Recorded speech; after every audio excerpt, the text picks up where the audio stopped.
terakhir berkembang pesat. Melalui kiprahnya ini, beliau membuktikan bahwa produk lokal mampu bersaing di kancah internasional dan mendapat tempat di pasar internasional. Untuk itu, mari kita sambut bersama-sama, berikan tepuk tangan yang meriah untuk Husni Fadila Sani dan Nurmala Komala Sari.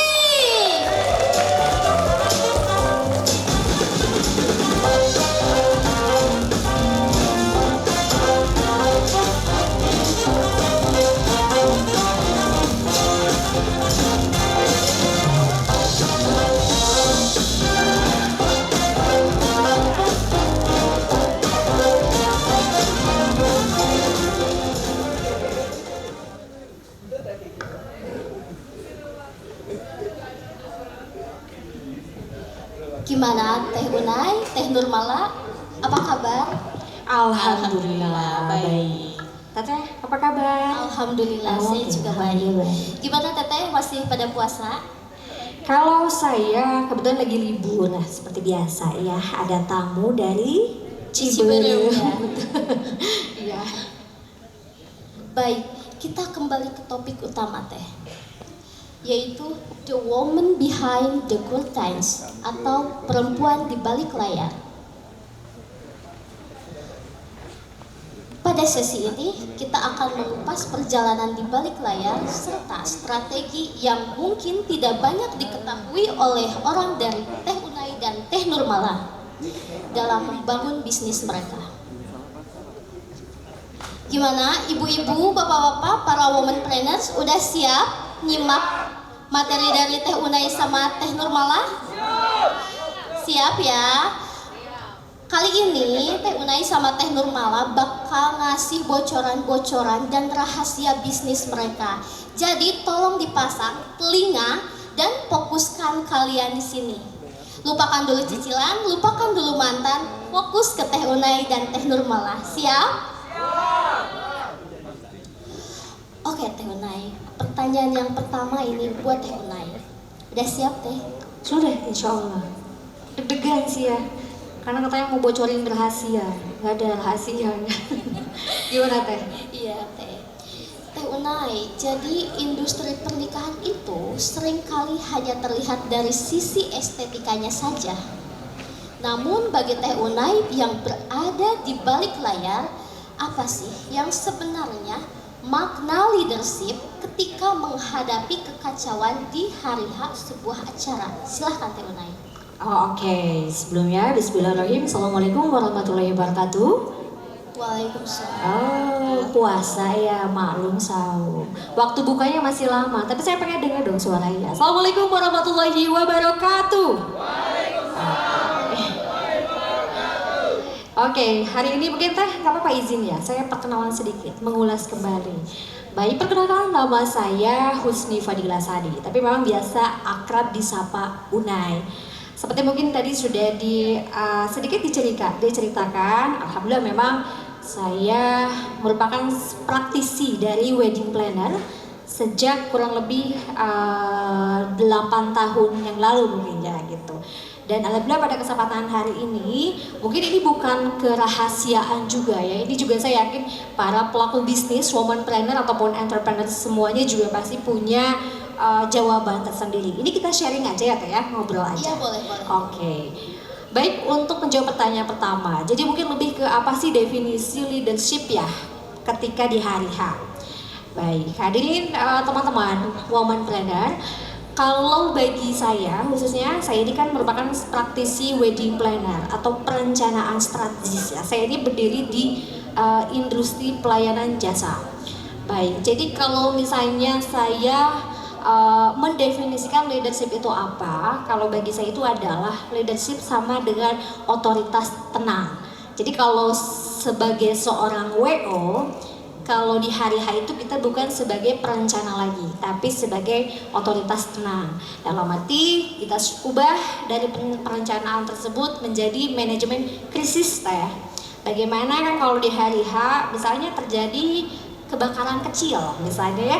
Nah, bagaimana peran kami di di sini sebagai planner atau organizer di sini, kami di sini pelakunya sebagai manajemen krisis. Jadi kita punya otoritas tapi tetap tenang.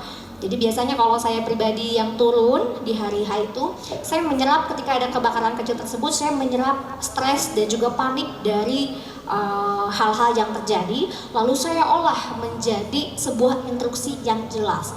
Yang pada akhirnya kan semuanya tetap kembali lagi pada komunikasi. Jadi bagaimana bentuk rasa pikiran yang tenang itu sendiri diolah menjadi instruksi yang tegas, juga tentunya dengan persiapan yang matang seperti rundown plan A, B, C. Mungkin di sini juga banyak teman-teman WO ya yang suka ikutan WO atau misalnya bahkan punya wedding organizer sendiri atau event organizer, pasti sama.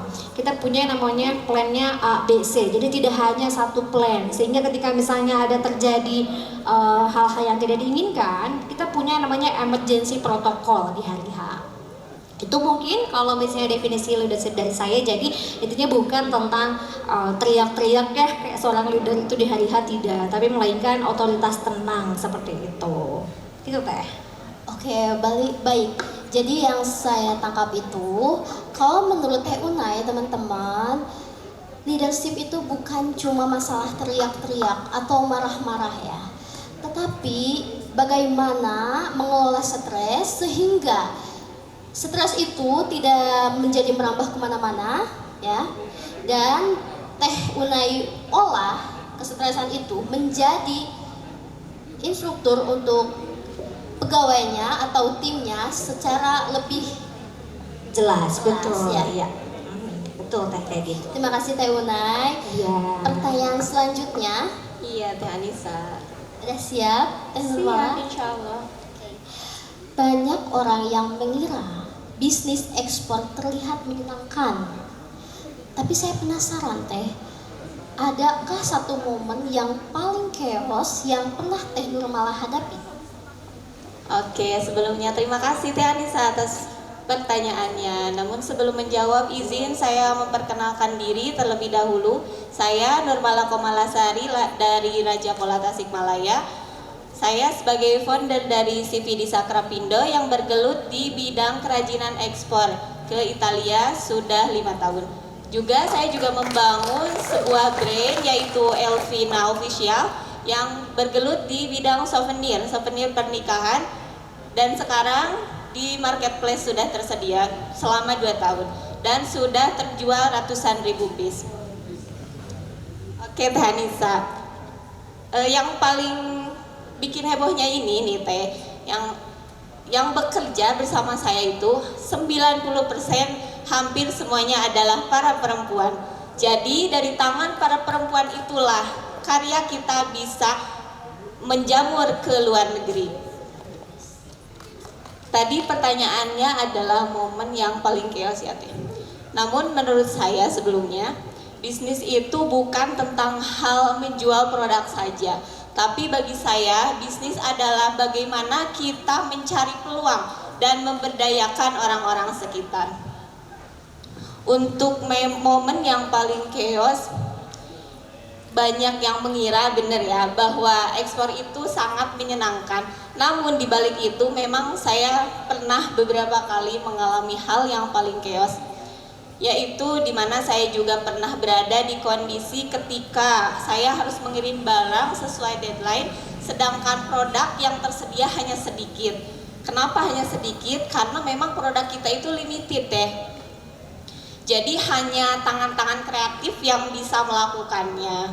Itu paling Teh. Dan juga karena ekspor itu sebagai dunia, kalau misalkan dunia lagi perang gitu ya, nah itu juga kita tuh terdampak banget Teh. Jadi omset itu benar-benar turun. Sedangkan kita tuh udah mempersiapkan nih produk kita udah sebanyak mungkin, karena pernah terjadi itu produknya nggak ada, bayarnya minta banyak. Kita tuh pernah juga itu kita udah jual mobil, aset yang ada, ternyata selama 7 bulan itu kita tidak ada omset sama sekali.